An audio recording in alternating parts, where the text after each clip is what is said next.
Thank you very much, Christoph, for your presentation. It is for me a real pleasure to be here this evening, and I would like to, first of all, thank to the Freiheitsfreunden, to the Students for Liberty, to the Hayek Gesellschaft for organizing this whole event.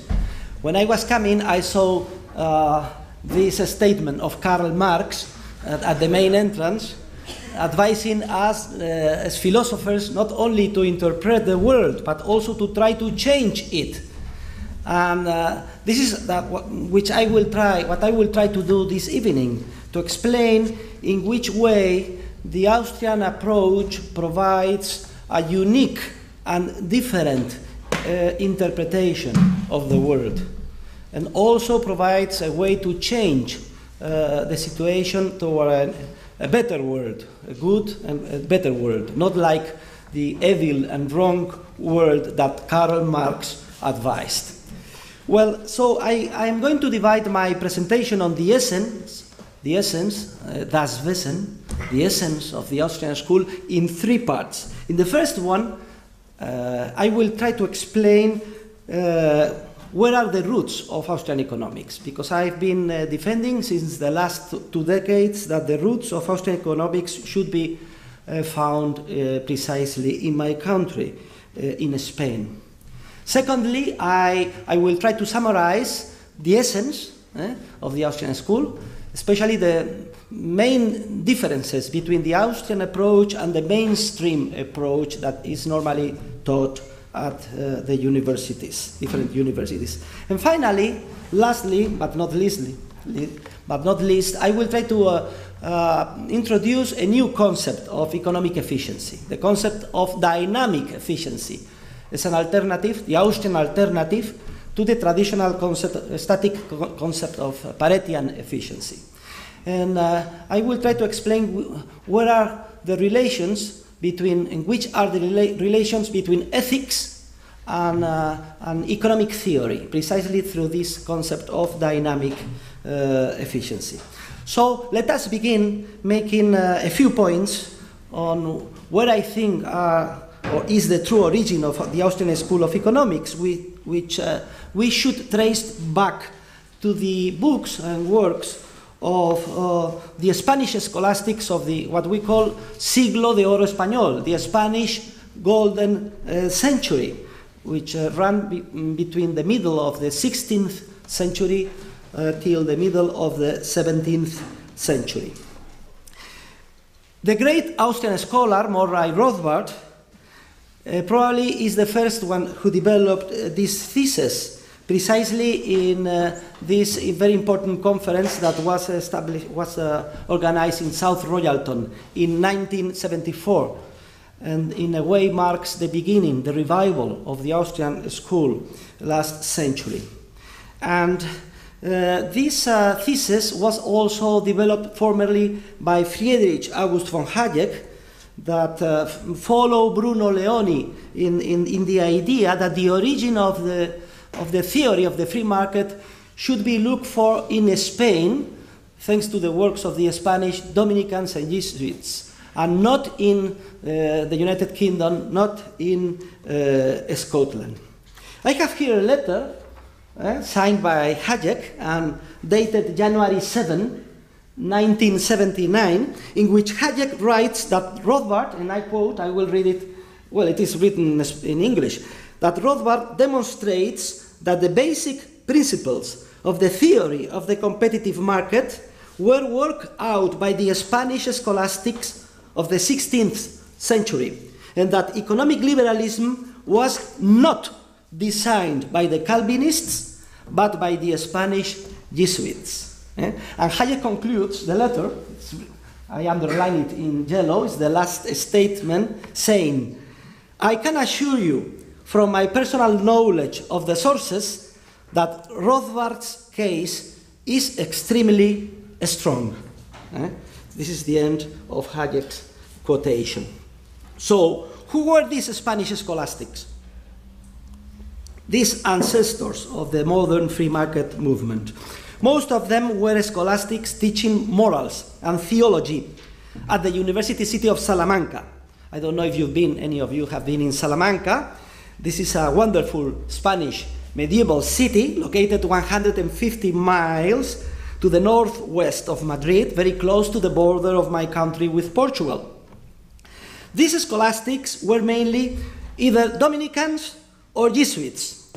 And as we are going to see right now, they were able to articulate the subjectivist, dynamic, and libertarian tradition, which 250 years later was to be stressed by Karl Menger and his followers of the Austrian school of free market economics. Let us recall some of their contributions that you can study with more detail in the German version of my book entitled The Austrian School, that has been distributed to all of you. Perhaps the first author to be mentioned should be Diego de Covarrubias y Leiva. This is his name. Covarrubias was born in 1512. He was the son of a very famous architect in Spain, and he became bishop of the city of Segovia. I recommend you, if you go to Madrid, to go to Segovia, especially to see his tomb in the cathedral, and to eat suckling pig, which is a specialty of Segovia.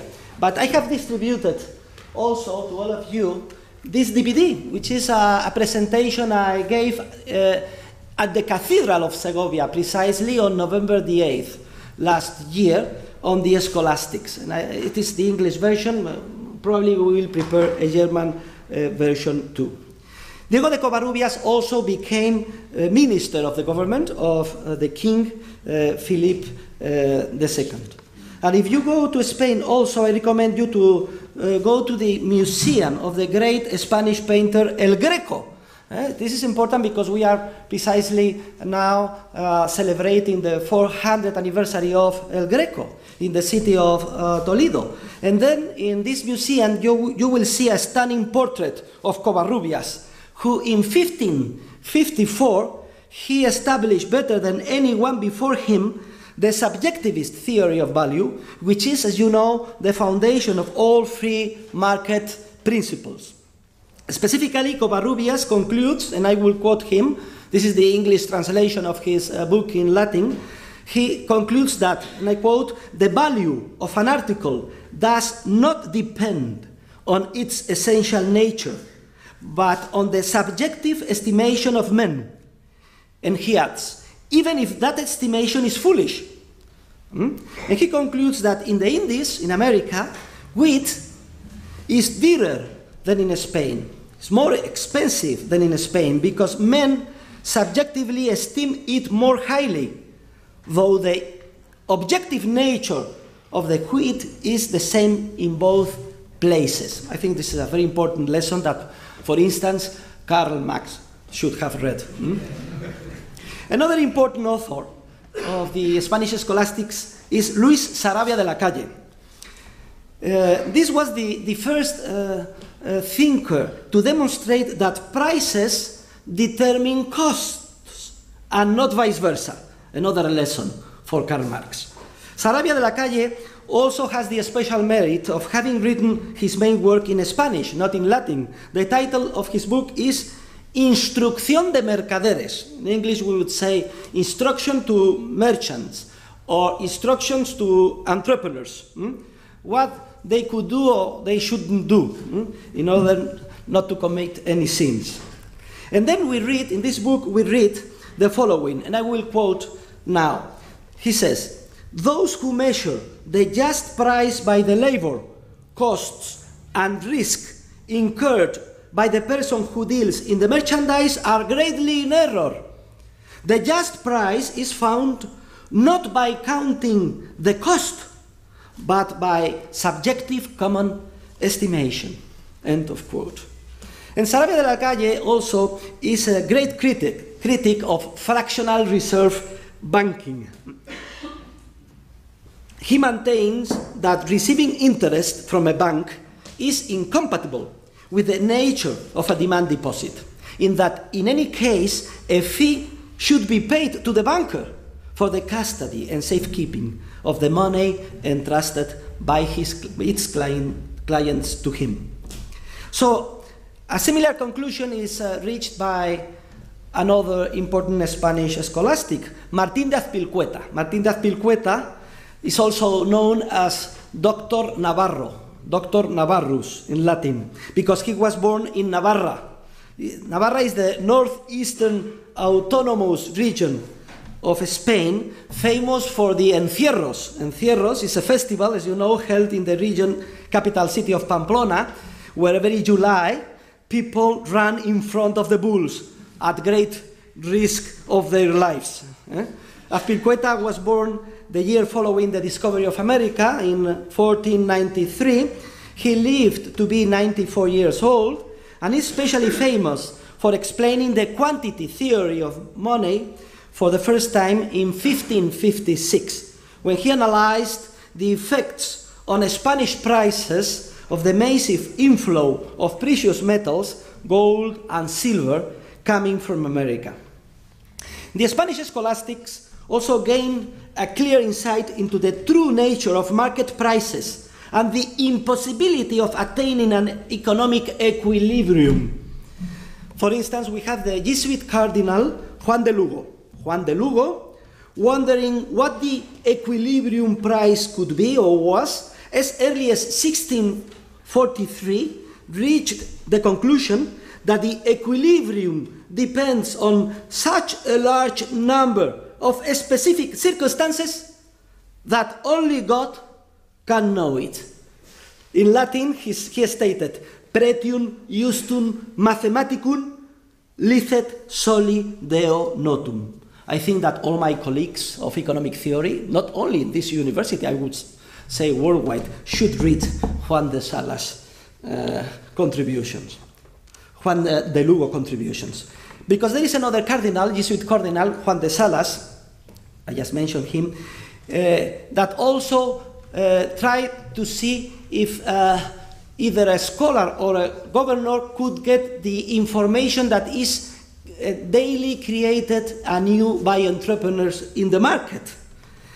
And in 1617, he reached the conclusion that that information, that knowledge, is so complex that quas exacte comprehendere et ponderare Dei est non hominum. In English, that only God, not men, can understand it.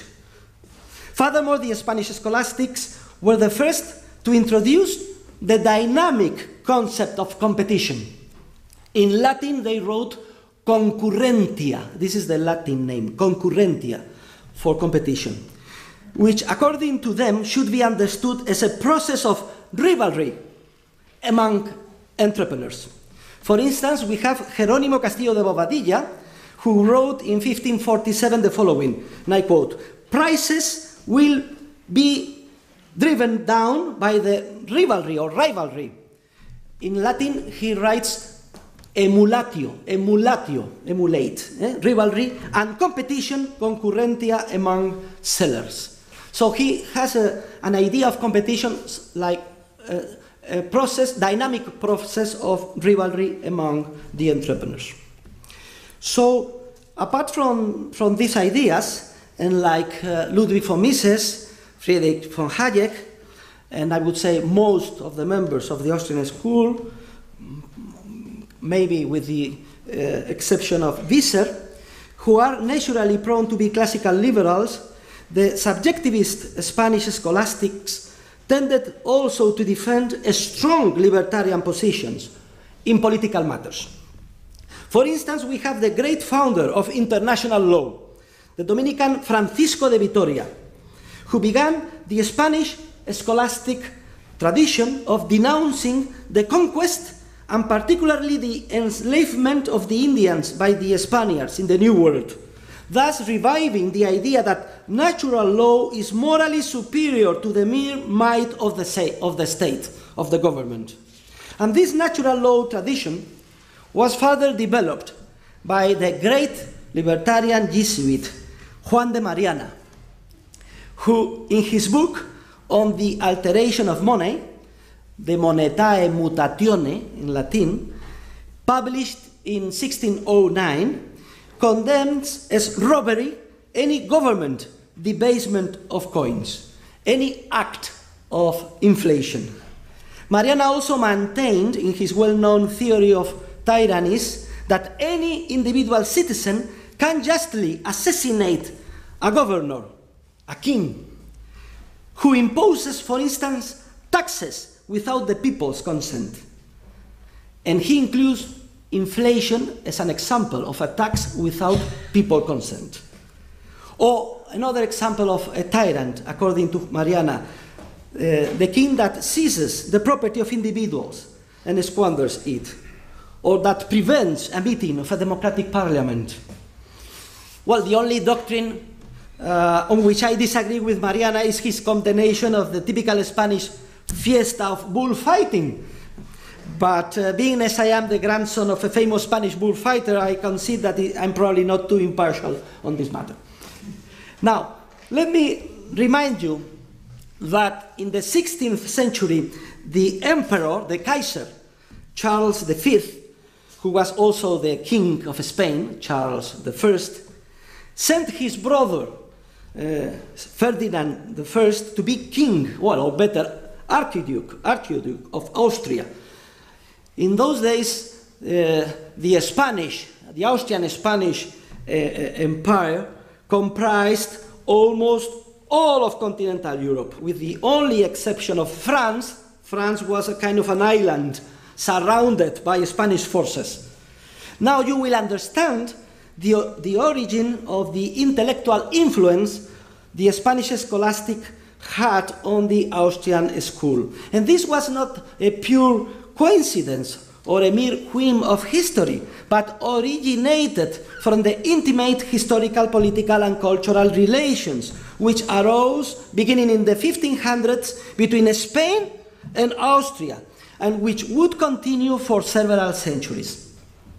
Italy also played a very important role in this connection, acting as an authentic cultural, economic, and financial bridge over which the relations between the two farthest points of the empire, Spain and Germany and Austria, flowed. So as you see, there are very strong arguments to support the thesis that, at least at its roots, the Austrian school is truly a Spanish school. And I'm defending, since the last decade, that we should change the name from the Austrian School of Economics to the Spanish School of Economics, from the Vienna School to the Madrid School. Let us see if I'm successful in changing the name of the school. Well, indeed, I think that the greatest merit of the founder, the official founder of the Austrian school, Karl Menger, was to rediscover and take up this continental Catholic Mediterranean tradition of Spanish scholastic thought, which was almost forgotten and cut short due to the very negative influence of Adam Smith and his followers of the British classical school, including all the Americans, the Chicago School, and so on and so forth. To quote Professor Leland Yeager, in his review of Rothbard's last book on the history of economic thought from the point of view of the Austrian school, Leland Yeager wrote the following: Adam Smith dropped earlier contributions about subjective value, entrepreneurship, and emphasis on real-world markets and pricing, and replaced it all with a labor theory of value and a dominant focus on the long-run natural price equilibrium, a world where entrepreneurship was assumed out of existence. He mixed up Calvinism with economics, as in supporting usury prohibition and distinguishing between productive and unproductive occupations. He lapsed from the laissez-faire of several 18th century French, Italian, and Spanish economists, introducing many waffles and qualifications. His work was unsystematic and plagued by contradictions. And even worse, he prepared the way to Karl Marx. Fortunately, and despite the overwhelming intellectual imperialism of the British classical school, the continental subjectivist free market tradition was never totally forgotten. Several economists like Cantillon, Turgot, and Say kept the torch of subjectivism and entrepreneurial analysis burning. Even in Spain, and during the years of decline in the 18th and 19th centuries, the old scholastic tradition survived.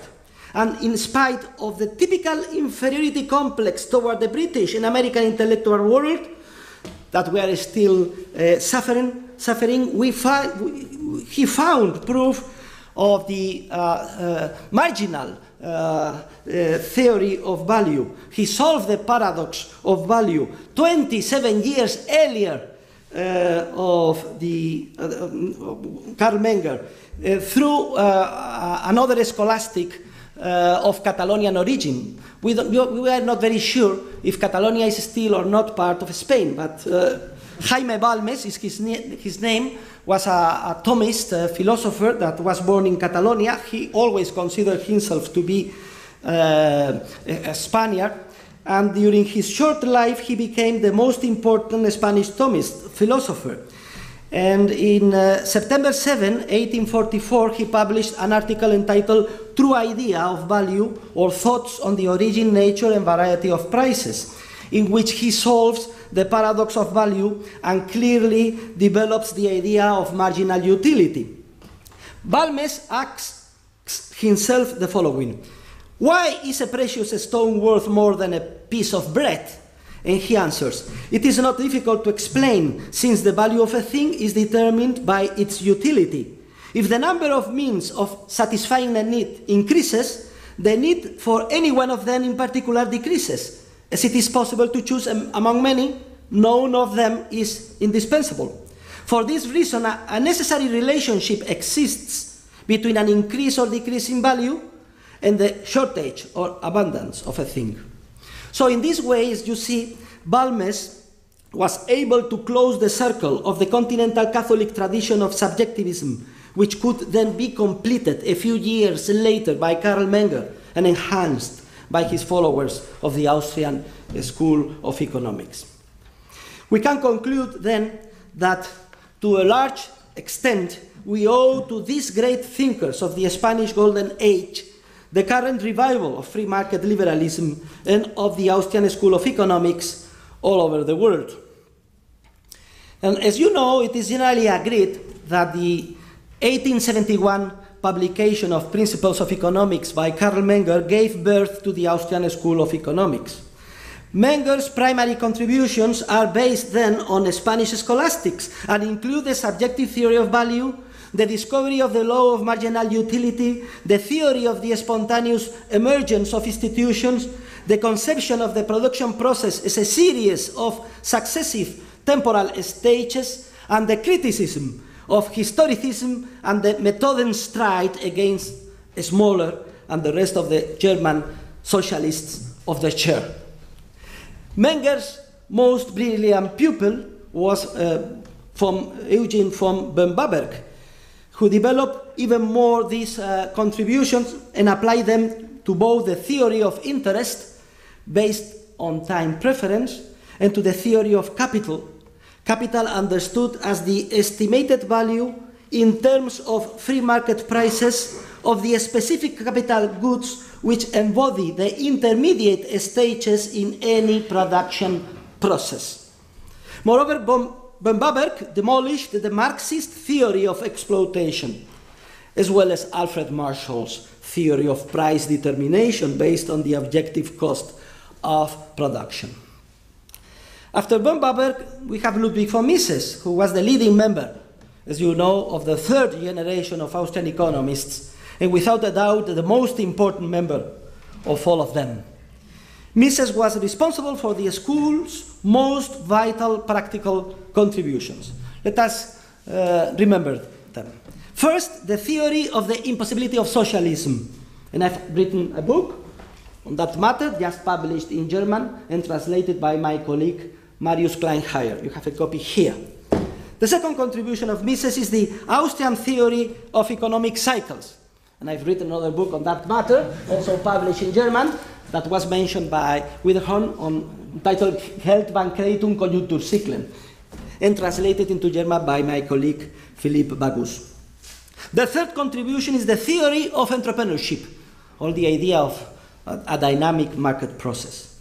The fourth contribution of Mises is the criticism of interventionism. And the fifth is the systematization of the Austrian methodology that was developed earlier by Karl Menger in the Methodenstreit. Mises also gave us the best known treatise on Austrian economics, Human Action, which has appeared in many editions in almost the most important languages in the world. For instance, only in Spain we have published up to now 11 editions of Human Action, 10 editions in Spanish and 1 edition in Catalonian. Mises' most well-known disciple was Friedrich August von Hayek. That is, he gives the name to our society, Gesellschaft, and who won the 1974 Nobel Prize in Economics. As you know, Hayek further developed all of Mises' contributions.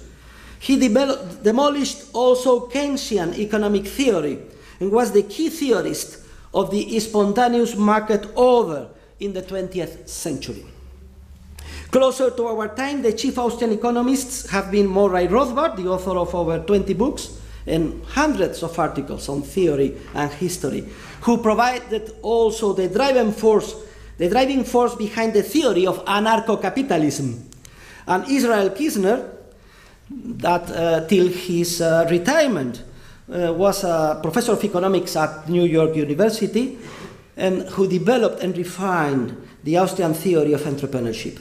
And nowadays, I am particularly proud of the great development of the Austrian school all over the world, and especially in my own country, Spain, where, among other achievements, the first official master degree on Austrian economics, directed and founded by me, was approved by the authorities, not only the Spanish authorities, but also the European authorities.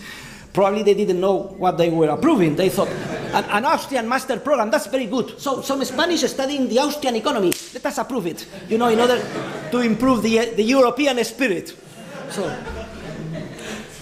and this, this master degree program has been receiving around 40 or 50 students every year. Since the last 8 years, we are reading an average of 4 or 5 doctoral theses per year, and half of the students come from outside Spain, and we are very willing and we would be very proud to receive any of you on this program, and if it is possible to see the culmination of it with a doctoral thesis, which is precisely the career followed by my most esteemed colleague, Professor Philippe Bagus, who arrived 8 years ago in my office. My secretary told me there is a young, very timid young German student, scholar waiting for you.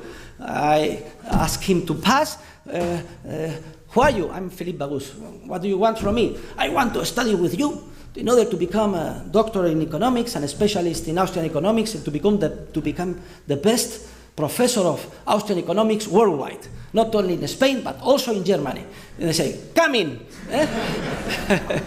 And so he developed his career in our university. It is we are very proud of him. I think it's a luxury for the Spanish university to receive these young scholars from Germany.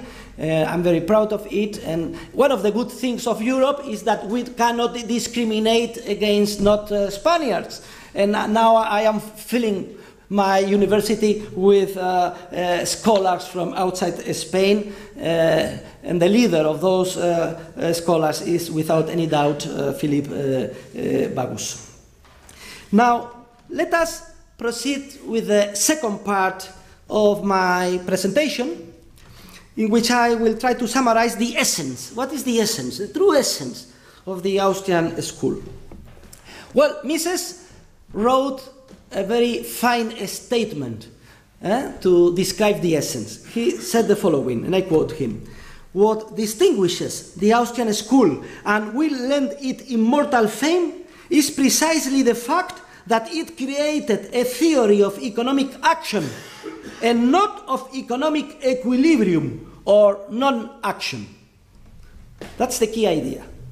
So the neoclassical and mainstream paradigm that has prevailed thus far in economic science and that is now stagnating due to its highly unrealistic assumptions, its static nature, and its formal reductionism is clearly in crisis. And now the focus of the Austrian approach reveals itself with all its uniqueness. This approach is entirely different. The economists of the Austrian school concentrate their analysis on the dynamic processes of social cooperation which characterize the market. So we devote close attention to the central role played in these processes by entrepreneurship and by the different institutions that make life in society possible. And I will describe entrepreneurship with detail a little bit later. So the Austrian approach contrasts starkly with the economic analysis shared in different versions by neo and post-Keynesians on the one hand, and the Chicago School on the other. Keynesians hold that the economy is in a state of equilibrium with many market failures, while the Chicago theorists believe it is in a Pareto-efficient state of equilibrium and thus free of market failures. So this is a very important idea, because despite the ideological contradiction between these two versions of equilibrium analysis, Keynesians and the Chicago School, Austrians see in them the same total lack of understanding about the real working of the market. Because the market is an entrepreneurial process of creativity and coordination, a process which, by definition, can never reach any Pareto optimum.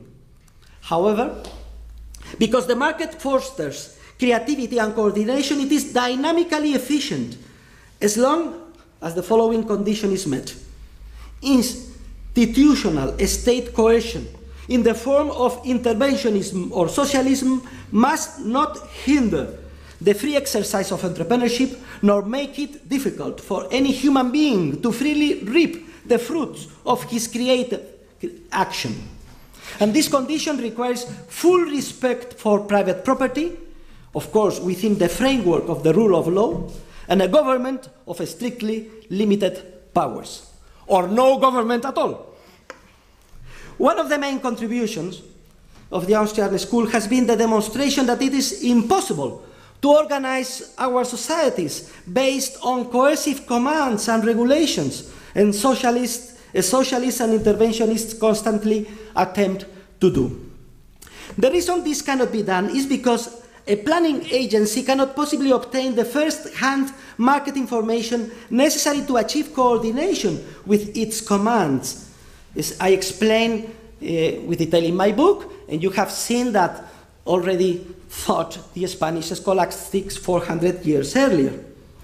As a result of this insight, the Austrian economists were the only ones able to predict the collapse of the economies of the former Eastern Bloc, as well as the dead-end crisis of the welfare state.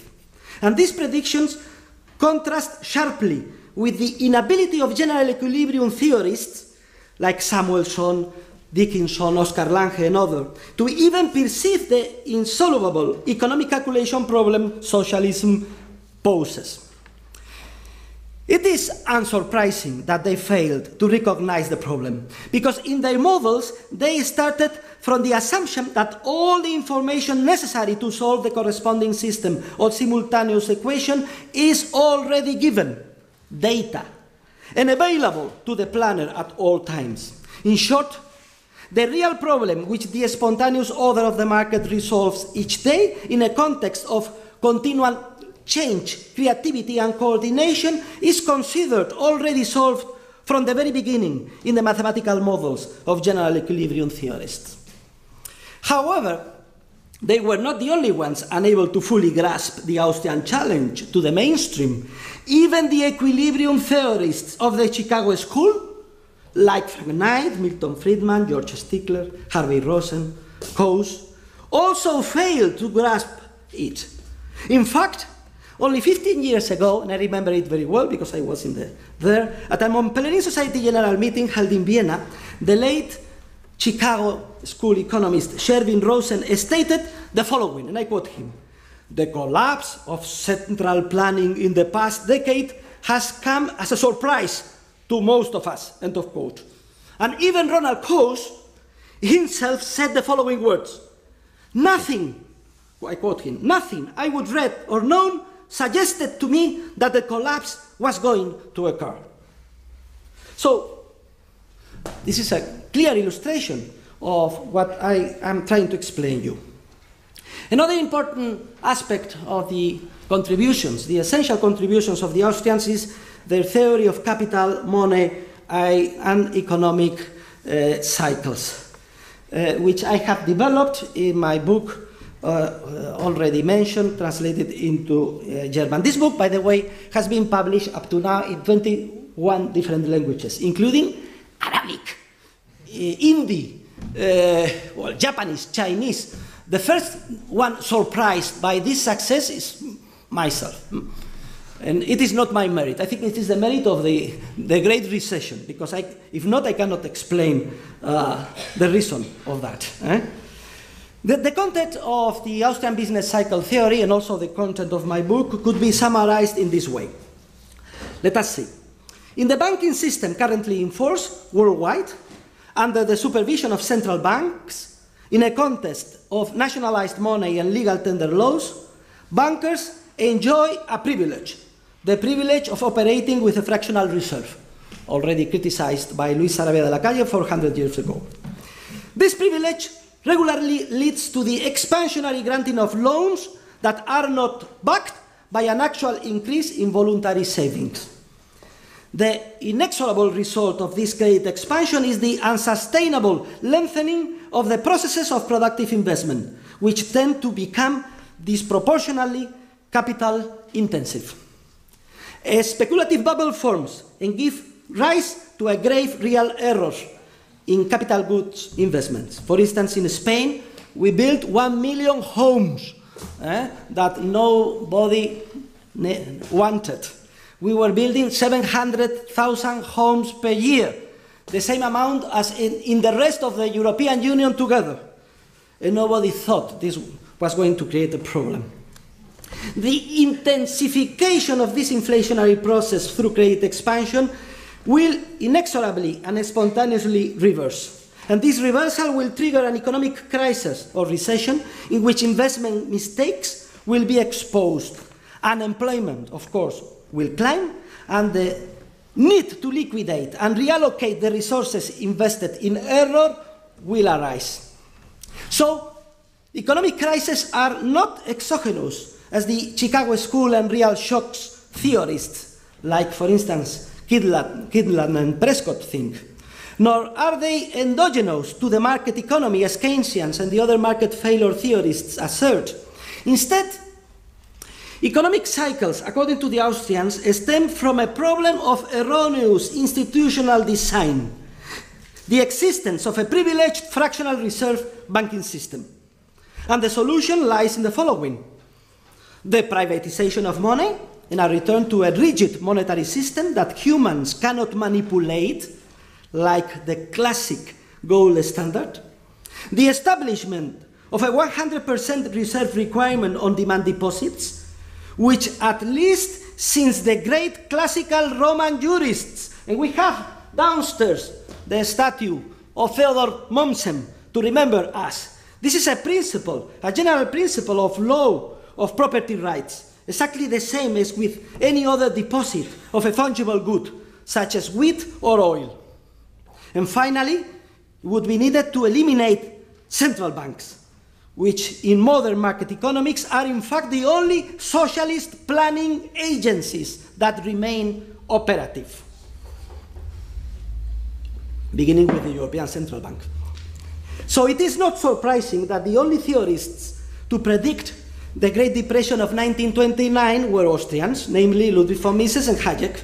They foresaw it as a consequence of the monetary and financial excesses committed after the establishment of the United States Federal Reserve 100 years ago, in 1913, and especially during the Roaring 20s. Incidentally, during those years, the 1920s, the happy 20s, not only Keynes, but also the monetarists led by Irving Fisher believed the economy had entered a new bonanza period that would never end. Austrian economists also predicted the stagflation which emerged after the incorrectly named oil crisis of 1973 that almost entirely destroyed the Keynesian theoretical analysis. Moreover, Austrians repeatedly warned about the credit bubble and the irrational exuberance characteristic of the again so-called new economy period, which began almost 20 years ago and which ended with the great recession of 2008 that we are still suffering. And on this matter, you can also see my Hayek memorial lecture that I delivered at the London School of Economics 2 years ago with the title Economic Recessions, Banking Reform and the Future of Capitalism, that has been distributed to you. And Austrian economists also opposed to the typically Keynesian and monetarist anti-deflationist paranoia. I will name it anti-deflationist paranoia, currently so fashionable. For Austrians, complete monetary stability, I would say even a zero rate of inflation, even a mild deflation, are not a threat but a blessing, and are the ideal framework for any economy whenever it has its origin in a sustainable increase in exports and productivity, as is now happening following precisely the leadership of Germany, in Spain, in Portugal, even in Greece and other European countries. Furthermore, a healthy deflation also disciplines even more politicians and unions. It increases the aggregate income of the formerly expropriated by inflation creditors and teaches everybody that the only way to competitiveness and productivity is to liberalize the economy, reducing public spending, taxes, and regulations.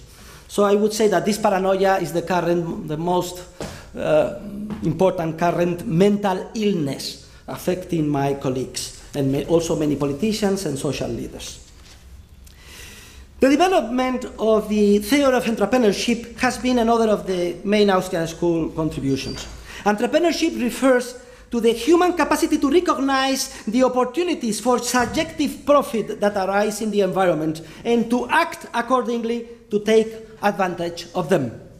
When people act in this way, when we human beings act in this way, we set in motion a creative process by which pre-existing maladjustments are discovered and coordinated. This process lies at the heart of the spontaneous order of the market, as Hayek and Kirchner have shown. And intimately related with the above idea is the dynamic concept of competition, understood as a process of rivalry, creativity, and discovery, in which entrepreneurs compete with each other to be the first ones to find and seize profit opportunities. And this concept is diametrically opposed to the mainstream and neoclassical model of perfect competition, in which, paradoxically, everyone does the same thing and sells at the same price. In other words, in the neoclassical mainstream model of perfect competition, nobody competes. And this neoclassical model, and this is important, especially in Germany and for other liberals, this neoclassical model is the heart of antitrust legislation that, according to Austrian economists, should be entirely abolished. Antitrust agencies do suffer exactly the same problems of lack of knowledge and impossibility of economic calculation of any other planning agency. And its intervention in the market is not only morally unjust, but also always dynamically inefficient. We should also note that Austrians criticize the unjustified application of the methodology used in natural sciences and physics to the field of economics, an error Hayek refers to as scientism. The Austrian school has developed an a prioristic deductive methodology which correctly links the formal realm of theory with the empirical realm of history. And Austrians do reject the use of mathematics in economics, since mathematics is a formal language which has emerged in response to the demands of physics and formal logic. In these areas, constancy is assumed. The entrepreneurial creativity and the passage of subjective, non-spatialized time are entirely absent. And this is precisely the main shortcoming of the so-called, now so fashionable, dynamic stochastic general equilibrium models that only provide a virtual and fake so-called evidence of what would happen in an unreal world populated by representative agents, like robots or penguins, but not by real human beings who are creative entrepreneurs. For the Austrians, only the verbal languages that human beings creatively evolve in the course of their daily entrepreneurial tasks provide a suitable vehicle for scientifically analyzing the realm of world facts that pertain to a spontaneous market process which are never in equilibrium. Another very important idea for the Austrian is regarding the future, because for mainstream economists, the future is in some way there. It's like a continuation of the past that can be studied with econometrical tools. But for Austrians, the future is not there and we are waiting to see it. The future is something that we must create anew every morning.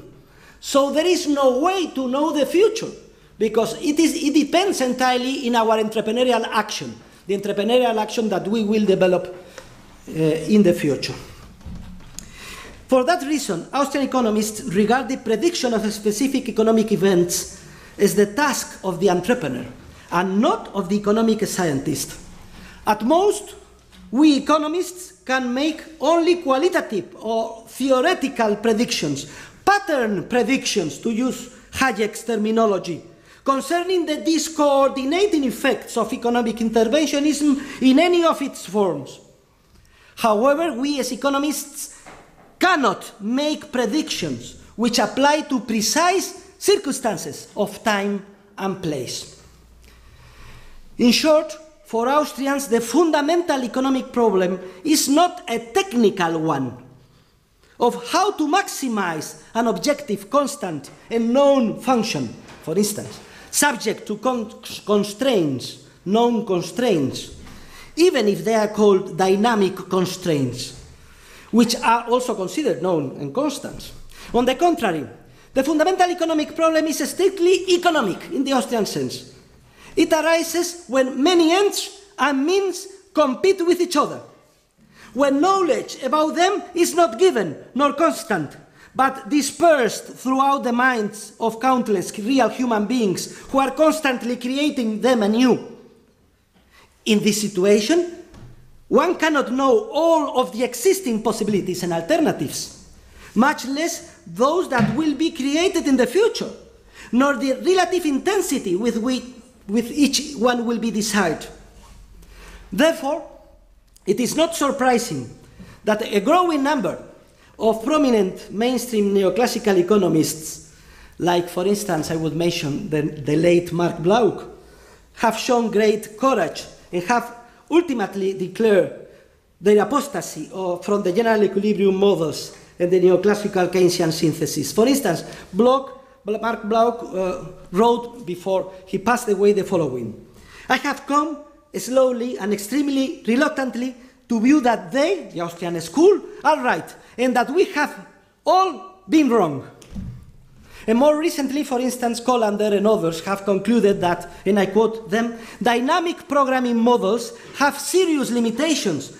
The researchers assume representative agents and rational expectations, which assume away any heterogeneity among economic actors. Such models presume that there is a single model of the economy, which is odd, given that even economists are divided in their views about the correct model of the economy. End of quote. And finally, and I would like to stress this point, because I think we have the enemy inside our family, Austrian theorists view the Chicago School's defense of the free market as particularly erroneous. For instance, when they defend monetary nationalism and flexible exchange rates against the traditional Austrian support for the gold standard, or at least a monetary union, or a system of fixed exchange rates, as I elaborate with detail in the movie and also in the article that I have published with the title In Defense of the Euro from the Austrian Point of View. A perfect market, and this is my attack, my criticism of the Chicago School, a perfect market in the neoclassical sense is a contradiction in terms. The market must be defended not because it is perfect or Pareto efficient, but because it is a process of discovery, creativity and coordination which is never in equilibrium and cannot be improved, but only worsened through government regulations. And up to here, the second part of my presentation, and now I will proceed with the final part, the third part, regarding the relation between the dynamic concept of efficient and ethics in economics. Well, the word efficiency derives etymologically also from the Latin verb ex facio. Ex facio means to obtain something from. The application to economics of this concept of efficiency as the ability to obtain something from predates the Roman world and can even be traced back to ancient Greece, where the term economia or economia was first used to refer to the efficient management of the family home. The great Xenophon, in his work on economics, which was written 380 years before Christ, explains that there are two different ways to increase the family estate, and each one is equivalent to a different concept of efficiency. The first corresponds with the static concept of efficiency and consists of the sound management of the available and given resources to prevent them from being wasted.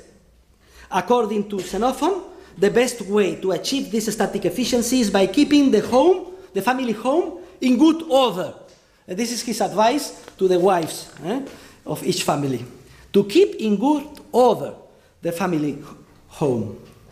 However, along with the concept of static efficiency, Xenophon introduces a different concept, that of, I would call, dynamic efficiency, which consists of the attempt to increase one's estate through entrepreneurial creativity, that is, by trade and speculation, more than by the effort to avoid wasting the resources already available.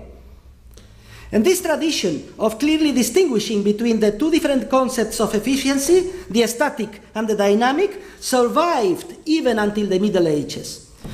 We have, for example, the case of Saint Bernardine of Siena. Saint Bernardine of Siena in the 14th century, at the end of the 14th century, wrote that the profit of merchants was justified not only by the sound management of their already given resources, but also and mainly by the assumption of the risks and dangers. He wrote in Latin pericula, perils, risks, dangers, which arise from the entrepreneurial speculation, and which is the foundation of the concept of dynamic efficiency. Unfortunately, the development of mechanical physics, which began with the modern age, had a very negative influence on the evolution of economic thought, especially after the 19th century, when the idea of dynamic efficiency was almost entirely forgotten in economics. Both the Austrian Hans Mayer, who succeeded Visser in his chair in Vienna before the Second World War, and also Philip Mirowski nowadays, have stressed that mainstream neoclassical economics developed as a pure copy of 19th century mechanical physics, using the same formal method, but replacing the concept of energy with that of utility, and applying the same principles of conservation, maximization of the result, and minimization of waste. The author most representative of this very negative trend was Léon Walras, who, for instance, in his paper Economics and Mechanics, published in 1909, claimed that the mathematical formula of his book, Elements of Pure Economics, are identical to those of mathematical physics. Identical, he wrote. In short, the influence of mechanical physics eradicated the creative, speculative, and dynamic dimension which was implicit in the idea of economic efficiency from its very beginning. And all that remained after that was the reductionist, static aspect, which consists only on minimizing the waste of already known or given economic resources.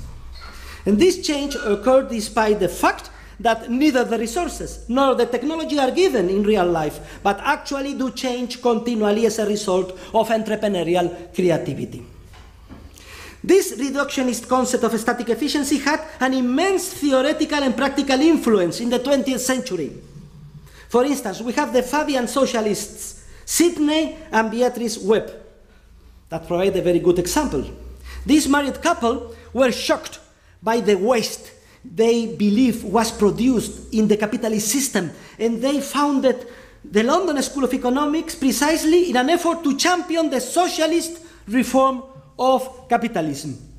The object of such socialist reform would be to eliminate waste and make the economic system efficient. The Webbs later made no secret of their warm admiration for the efficiency they believed they observed in Soviet Russia, to the point that Beatrice even declared, and I quote, "I fell in love with Soviet communism," end of quote. Another noted author to be strongly influenced by the static concept of economic efficiency was John Maynard Keynes himself, who, in his introduction, you can read it in your own language, in his introduction to the 1936 German edition of his general theory, expressly states that his typically Keynesian economic policy proposals, and I quote, "are more easily adapted to the conditions of a totalitarian state," end of quotes, of course. Keynes also highly praised the book Soviet Communism, was the title, which the Webbs had published 3 years earlier. Furthermore, in the 1920s and 1930s, the static concept of economic efficiency became the focal point for a whole new discipline, which came to be known as welfare economics, and which grew from a series of alternative approaches, of which Pareto is the most well-known. From a Paretian perspective, as you all know, an economic system is in a state of efficiency as no one can be made better off without making someone else worse off. Our main criticism of traditional welfare economics is that it reduces the problem of economic efficiency to a simple technical problem of maximization, in which all the economic data are assumed to be given and constant. However, both assumptions are entirely wrong. The data are continually changing as a result of entrepreneurial creativity, as we know since 500 years ago at least. Precisely for that reason, we need to introduce a new concept, the concept of dynamic efficiency, understood as the capacity to foster both entrepreneurial creativity as well as coordination. In other words, dynamic efficiency consists of the entrepreneurial capacity to discover profit opportunities as well as the capacity to coordinate any previous social maladjustments. In terms of neoclassical economics, the goal of dynamic efficiency should not be to move the system toward the production possibility frontier, but rather to enhance the entrepreneurial creativity and thus to continually shift the production possibility curve to the right. The word entrepreneurship derives etymologically also from the Latin term imprehendo, which means prendo, prendi, prensum, which means to discover, to see, to realize something. In this sense, we may define entrepreneurship as the typical human ability to recognize opportunities for subjective profit which appear in the environment and to act accordingly to take advantage of them. Entrepreneurship therefore involves a special alertness, which the Webster Dictionary defines as the ability to be watchful, vigilant. Also fully applicable to the idea of entrepreneurship is the verb to speculate, speculator, which comes from the Latin word specula, which refers to the towers from which lookouts could see in the distance to detect anything that was approaching. Now, from a dynamic standpoint, an individual, a company, a corporation, an institution, an entire economic system will be more efficient the more they promote entrepreneurial creativity and coordination. From this dynamic perspective, the truly important goal is not so much to prevent the waste of certain means considered known and given, as it is to continually discover and create new ends and means. And for a more extensive treatment of this entire very important matter, I would recommend you the principal works of Mrs. Hayek, Kirchner, and Rothbard on the idea of the market as a dynamic process driven by entrepreneurship, and on the notion of competition as a process of discovery and creativity. And I've written recently a book published by Routledge in English with the title The Theory of Dynamic Efficiency, and currently my German colleague Marius Kleinhayer is doing a lot of effort in Köln translating this book into German. That hopefully would be my fourth book published in this great country. So, in my opinion, these Austrian authors provide us with the most exact concept of dynamic efficiency, which contrasts with the more imperfect concept of dynamic efficiency developed by, for instance, Joseph Alois Schumpeter and Douglas North. Let us talk a little bit about these two gentlemen. North and Schumpeter offer totally opposite perspectives. While Schumpeter exclusively considers the aspect of entrepreneurial creativity and its destructive power, which he calls the process of creative destruction, Douglas North concentrates on the other aspect, which he calls adaptive efficiency, or the coordinating capacity of entrepreneurship. Now, we see that the true Austrian concept of dynamic efficiency that developed by Mises, Hayek, Kirchner, and so on, combines both the creative and coordinated dimensions, which Schumpeter and North study only in a separate, partial, and reductionist manner. And to finish, what is the relationship that exists between ethics and the concept of dynamic efficiency, which I have just presented?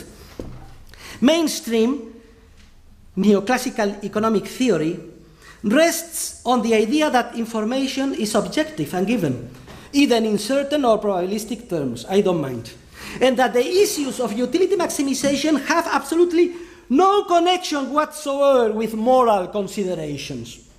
Furthermore, the dominant static viewpoint led almost to the conclusion that resources are in a sense given and known, and therefore the economic problem of their distribution was deemed separate and distinct, different from the issue of their production. Granted, I would grant it. If resources are given, it is vitally important to inquire into the best way to allocate them among different people, both the available means of production and the consumer goods that result from the different production processes. But this whole approach collapses like a stack of cards if we follow the dynamic concept of market processes, the theory of entrepreneurship, and the notion of dynamic efficiency I just have explained. From this perspective, every human being has a unique creative capacity that continually enables him to perceive and discover new profit opportunities. Entrepreneurship consists of the typically human ability to create and discover these new ends and means.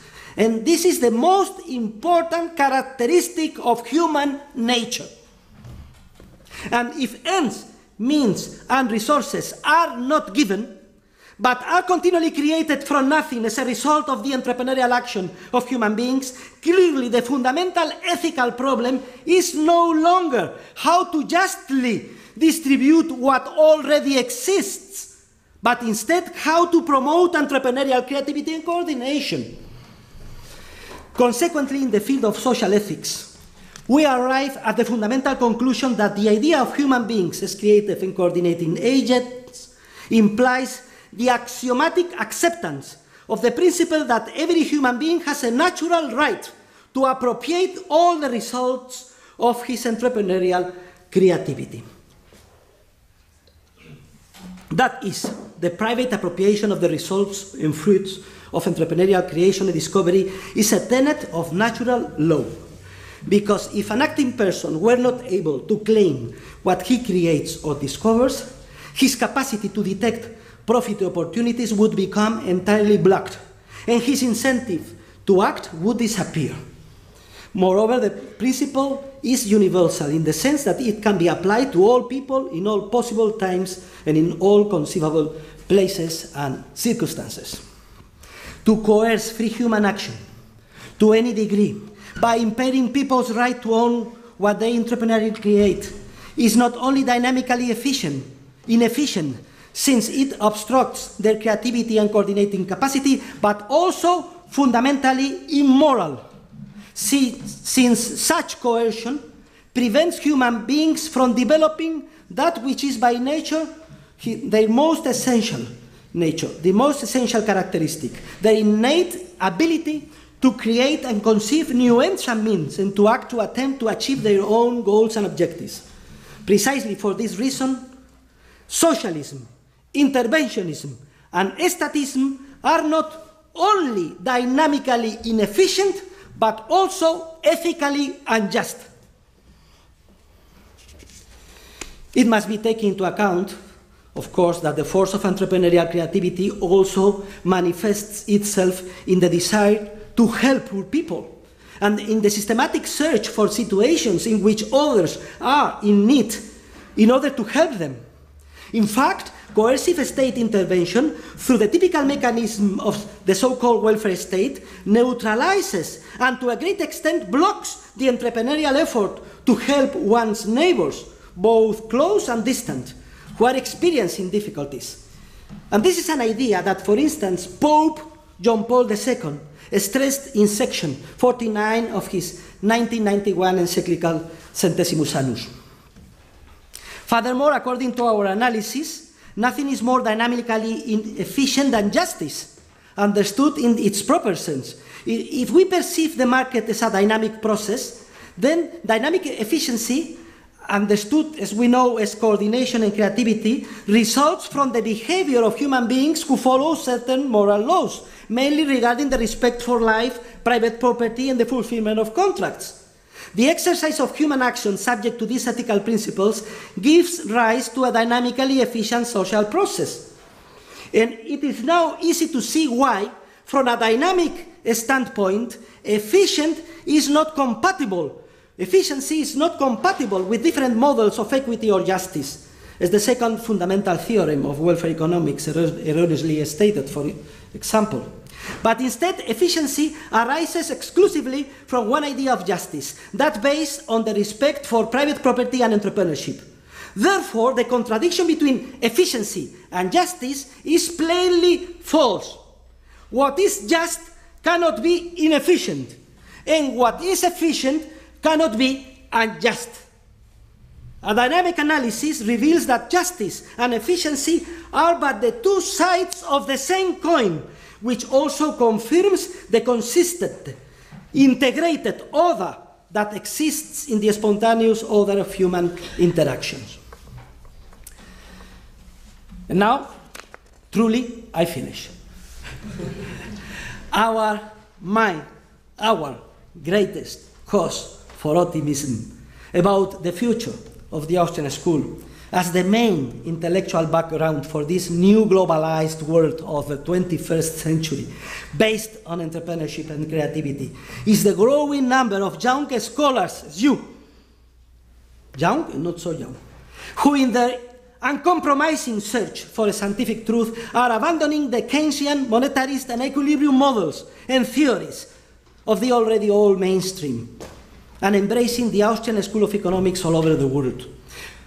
For this reason, I would consider it in Germany national interest to foster knowledge and research in the field of the Austrian School of Economics, so that at the country's great universities, this approach steadily, little by little, replaces the old Keynesian, neoclassical, monetarist, and I would say even, at least in some cases, ordoliberal teachings, which are included like a potpourri in the university textbooks and syllabuses currently used, most of them, what a pity, of American origin.